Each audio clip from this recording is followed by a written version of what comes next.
Hey everyone, TruthSurge here again, back in the saddle, so to speak.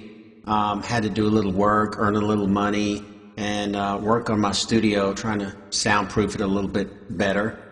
But I'm back, and we're looking at the Jesus myth theory, my personal views about it, and my take, and my studies, as well as those of other people like Earl Doherty and G.A. Wells and Dennis R. MacDonald.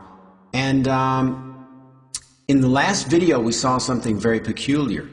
We looked at 41 different references to Jesus' second coming spread across 14 different authors, and not one of them referred to it as a second coming. We saw them call it a coming, an appearance, an appearing, and even 6 of the references called it a revelation, something unknown being made known, something being shown for the first time. And that only makes sense if we think that Jesus was never on earth. The earliest Christians would have naturally believed Jesus would appear at the end of time for the first time. They were eager to see him.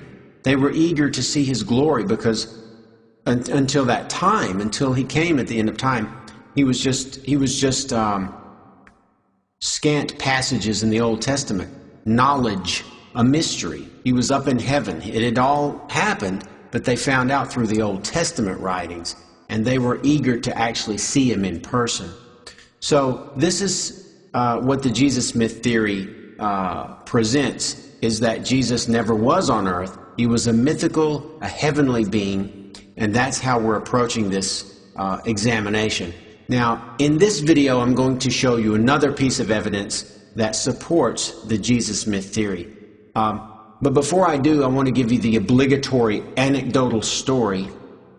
A few years ago, before I hurt my back, I was doing cardiovascular cross-training in the mountains of Tibet. And I ran across an old Buddhist monk friend of mine, and he was up on a mountaintop meditating. And I thought that was pretty amazing, because he was in the raw. And so I thought I needed to get this knowledge. He knows some things. He's got this wisdom going on. So I walked over to him and I said, "Yo, Steve, how can I learn as much as you? How can I know what you know? Help me. How can I learn to be wise?" And he just sat there. He didn't blink, and I figured he was just frozen to death. But then he opened his eyes, and he looked up at me, and he said something I'll never forget. He said, I can't recall. Oh, no. He said, "Sometimes, in order to learn, one must unlearn." And I thought that was just really deep. And it's really applicable to the Jesus myth theory. And sometimes the biggest impediment to learning is that you think you already know. There's no way Jesus could not be a historical character.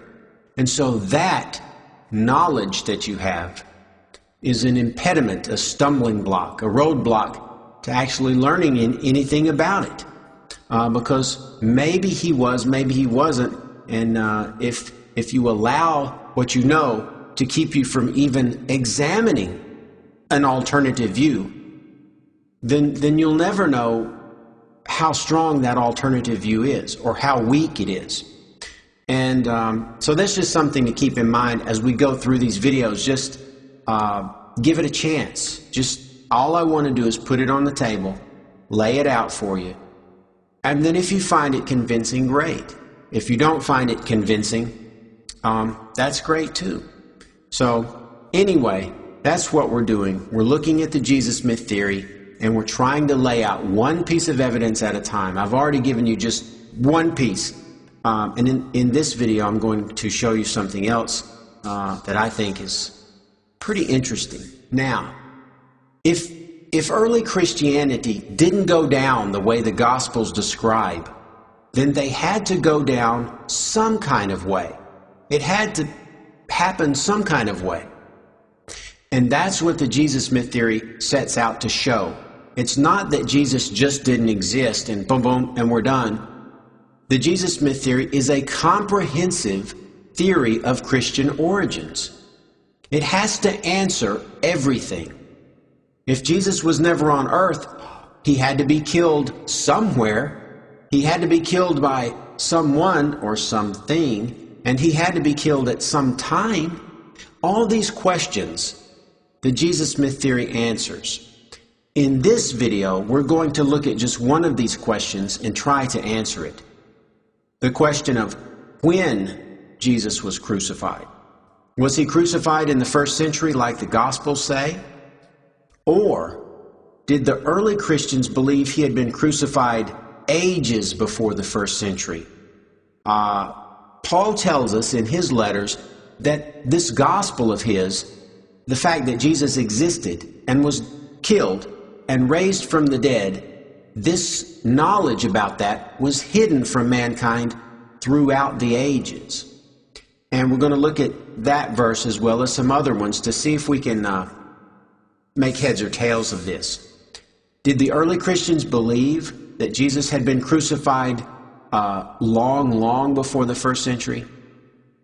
Did some of them even believe he had been crucified when the world began, when the world was created? Let's get our shovel and our pick and see if we can dig our way to the bottom of this.